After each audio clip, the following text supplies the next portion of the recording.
নিয়ে।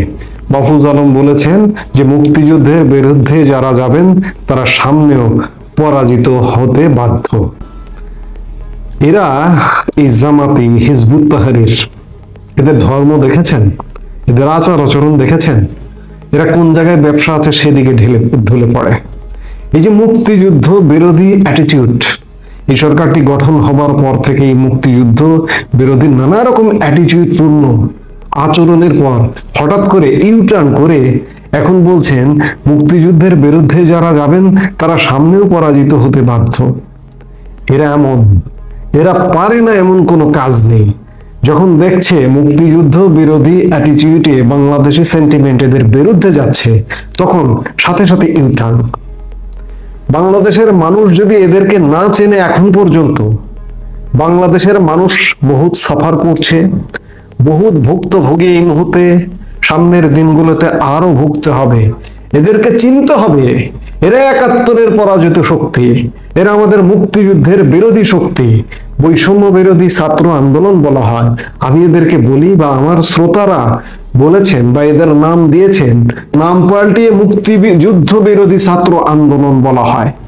এরা সেই গোষ্ঠী, এদের মুখে মুক্তিযুদ্ধের কথা মানায় না, বড্ড বেমানান।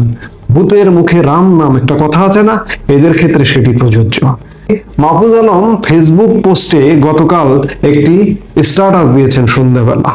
এদেশের মানুষের রক্তক্ষয়ী সংগ্রাম ও বাংলাদেশের জন্মকে স্বীকার করেই এদেশের রাজনীতি করতে হবে উল্লেখ করেছেন অন্তর্বর্তী সরকারের উপদেষ্টা মাহফুজ আলম। এটি তার অন্তরের কথা নয়, এটি ঠেলায় পড়ে, ঠেলার নাম বাবাজি। তিনি বলেছেন মুক্তিযুদ্ধের বিরুদ্ধে যারা যাবেন তারাও মজলুম বাংলাদেশিদের বিরুদ্ধে যাওয়ার কারণে অতীতে পরাজিত হয়েছেন, সামনেও পরাজিত হতে বাধ্য। মুক্তিযুদ্ধের বিরুদ্ধে কারা গেছে দেশের মানুষ এই ৬ মাসে চিনতে বাকি আছে? মোহাম্মদ ইউনূসের নেতৃত্বে ছাত্র সমন্বয়ক সবাই বাংলাদেশের মুক্তিযুদ্ধের বিরুদ্ধ শক্তি, এটি প্রমাণিত হয়ে গেছে ৬ মাসে।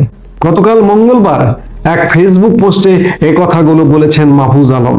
তিনি বলেছেন মুক্তিযুদ্ধের পর কি হয়েছে তা নিয়ে সমালোচনা করুন, ইতিহাস পর্যালোচনা করুন, কোনো সমস্যা নেই। এমনকি মুক্তিযুদ্ধের সময়ে কি কি ঘটেছে তা নিয়েও তর্ক উঠতে পারে, কিন্তু সেসবই হবে মুক্তিযুদ্ধকে মেনে নিয়ে। মুক্তিযুদ্ধকে মেনে নিয়ে হিজবুত তাহরীর, জামাত শিবির মুক্তিযুদ্ধকে মানে, এটিও বিশ্বাস করতে হবে। এরা তো এখন দেখি এরা আস্তে আস্তে প্রমাণ করতে চাইবে এরাই সবচেয়ে বড় মুক্তিযোদ্ধা। জামাত ৭১-এর সবচেয়ে বড় মুক্তিযোদ্ধা।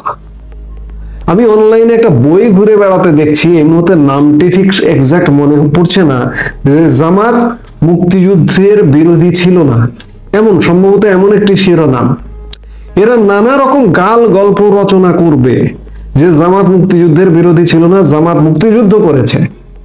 দিন কিন্তু সেই রকমই আসছে এদের যদি অবসান না ঘটানো হয়।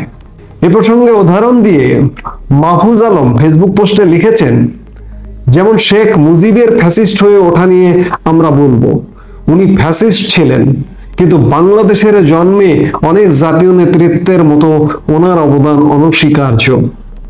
ওনাকে বঙ্গবন্ধুকে ফ্যাসিস্ট বলছেন এবং অনেক জাতীয় নেতার সাথে ওনার অবদান অনস্বীকার্য। তোমার মুখে এসব আমরা শুনতে চাই না, বাংলাদেশের মানুষ শুনতে চায় না। বঙ্গবন্ধুর নাম, এই পবিত্র নামটাই মাহফুজ আলম নিলে সেখানে অপবিত্রতা চলে আসে। তাই আমরা ৭২ পূর্ব শেখ মুজিবুর রহমানকে প্রাপ্য গুরুত্ব দেব। তিনি লিখেছেন, মুক্তিযোদ্ধাদের একাংশ ফ্যাসিস্ট হতে পারেন, কিন্তু মুক্তিযুদ্ধ ছিল আপামর জনগণের লড়াই। মুক্তিযোদ্ধাদের একাংশের ফ্যাসিস্ট, ইসলাম ফোবিক ও খুনি হয়ে ওঠার কারণে আপনি খোদ মুক্তিযুদ্ধ বা সকল মুক্তিযোদ্ধাকে অস্বীকার কিংবা প্রশ্নবিদ্ধ করতে পারেন না। এটা রাষ্ট্রের ভিত্তির সাথে গাদ্দারি। মাহফুজ আলম আরো লিখেছেন, আমরা ভুলে যাই মুক্তিযুদ্ধ পরবর্তী 10 বছরের ইতিহাস ছিল ফ্যাসিস্ট, মুজিববাদী মুক্তিযোদ্ধা ও ভারত বিরোধী দেশপ্রেমিক মুক্তিযোদ্ধাদের মধ্যকার লড়াইয়ের ইতিহাস। কিন্তু সেজন্য আধিপত্যবাদ বিরোধী কোন মুক্তিযোদ্ধা খোদ মুক্তিযুদ্ধকে অস্বীকার করার দুঃসাহস করেননি। এখানেই পিকিংপন্থীদের সাথে অন্যদের তফাৎ।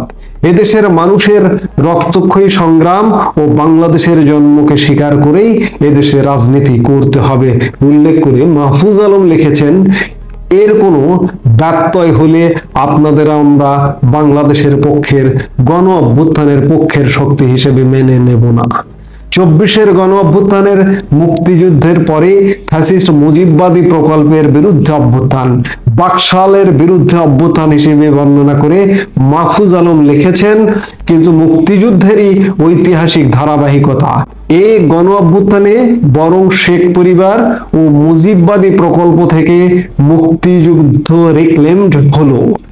বাংলাদেশপন্থীদের অবশ্যই মুক্তিযুদ্ধপন্থী হতে হবে উল্লেখ করে মাহফুজ আলম লিখেছেন, তবে এটাও সত্য যে মুক্তিযুদ্ধ করা অনেকেই ফ্যাসিস্ট ও তাবেদার হয়ে উঠেছিলেন।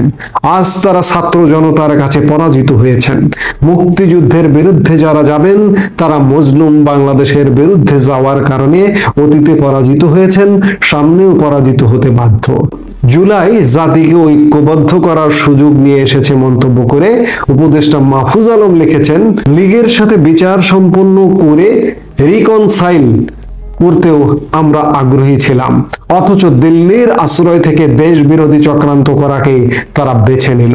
আপনারাও ইতিহাসের বিরুদ্ধে অবস্থান নেবেন না। জাতিকে বিভাজন থেকে রক্ষা করতে অবশ্যই 71 ও 24-কে নিঃশর্ত ও নিরঙ্কুশ মেনে এগোতে হবে। আমি শুরুতেই যেটি বললাম যে ভূতের মুখে রাম নাম, এদের মুখে 71-এর কথা শুনতেই চায় না। আমি তো ব্যক্তিগতভাবে শুনতে চাই না, বাংলাদেশের মানুষ এই জাতি শুনতে চায় না। এরা 71-এর বিরোধী শক্তি, এদের পরাজয় অত্যাসন্ন, এরা অতি বারবার বেড়েছে, যার কারণে এদের পরাজয়টা দ্রুত। 71-এর মতো বিশাল ব্যাপার, 24 বছরের শোষণ নিপীড়নের একটা চূড়ান্ত ফলাফল হয়েছিল 71। ক্ষুদ্র ঠুনকু জুলাই আগস্টের ষড়যন্ত্রের সাথে এই জঙ্গি গোষ্ঠী মিলিয়ে ফেলছে 71-কে। বাংলাদেশের মানুষ সেটি কখনোই বরদাস্ত করবে না। 71-এর সবক দেওয়া শুরু করেছে। যখন দেখছে যে 71-এর বিরোধিতা করে লাভ হচ্ছে না, তখন 71-কে নতুন একটা মোড়ক দিয়ে পুঁজি করে নতুন ব্যবসা ফাঁদবার পায়তারা করছে এই জঙ্গি গোষ্ঠী। বাংলাদেশের মানুষ নিশ্চয়ই এদের রুখে দেবে। বাংলাদেশের মানুষ অবশ্যই বিবেক বিবেচনা দিয়ে বিচার করবে, আমরা সেটি প্রত্যাশা করি।